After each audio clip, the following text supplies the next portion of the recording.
ভাই একটা 1 লিটারের ঠান্ডা দিন তো। আচ্ছা ভাই, দিচ্ছি।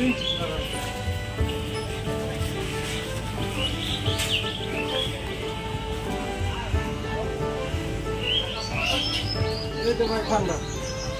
এটা ছাড়া নাই ভাই, এটা তো ইসরায়েলি পণ্য, এটা তো খাওয়া ঠিক না আমাদের। এটাই মানে আগে চলতো, এখন একটু কম চলছে ভাই। এটাই বাংলাদেশি কোনো পণ্য আছে আপনি দেন আমাদের। ভাই এটা ফেরত নিয়ে নিন, এটা নিব না। এটা তো ইসরায়েলি পণ্য, এটা ইসরায়েল হলো বাংলাদেশের শত্রু। কারণ ইসরায়েলের পণ্য খাওয়া মানে হারাম হবে আমাদের। আপনিও বিক্রি করেন না, আপনারা এটা ঠিক হচ্ছে না। আমাদের দেশীয় পণ্য কিছু থাকলে সেটা বিক্রি করেন, দেশের টাকা দেশে থাকবে, দেশের উন্নত হবে। আর ইসরায়েলি কোম্পানির সাথে যেসব কোম্পানি যুক্ত আছে আমরা তাদের পণ্যকে বয়কট করি। আমি নিজে বয়কট করি, আপনারাও বয়কট করেন এবং আপনিও বয়কট করেন। তাহলে আমাদের দেশের পণ্য বিক্রি করেন, দেশের টাকা দেশে থাকবে, দেশের উন্নত হবে, দেশ এগিয়ে যাবে ইনশাআল্লাহ। আছে ভাই, তাহলে আমি এই মাল ফেরত দিয়ে দেবো, আর না হলে পরে মাল ফেলাই দেবো।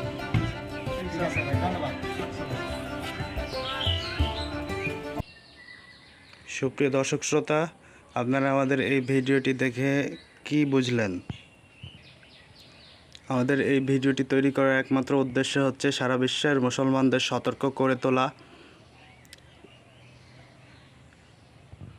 মুসলমানদের শত্রু ইসরায়েল ও ইসরায়েলদের সমর্থন করে এমন বাংলাদেশে অনেক কোম্পানি আছে, সেগুলো কোম্পানির পণ্য আমাদের বয়কট করতে হবে।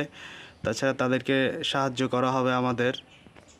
তাই আমরা জানি ইসরায়েলি পণ্য কোনগুলা এবং ইসরায়েলি পণ্যের সাথে কোন কোন কোম্পানি বাংলাদেশে যুক্ত রয়েছে। আপনারা ইসরায়েলি পণ্যর বোতল বলেন, তারপর হচ্ছে প্যাকেট বলেন, এগুলোতে একটু লক্ষ্য করলে প্রস্তুতকারক, মোড়কজাতকারী কিংবা সার্বিক সহযোগিতায় অনেক কিছু লেখা থাকতে পারে। ওই কোম্পানিগুলোও বয়কট করি।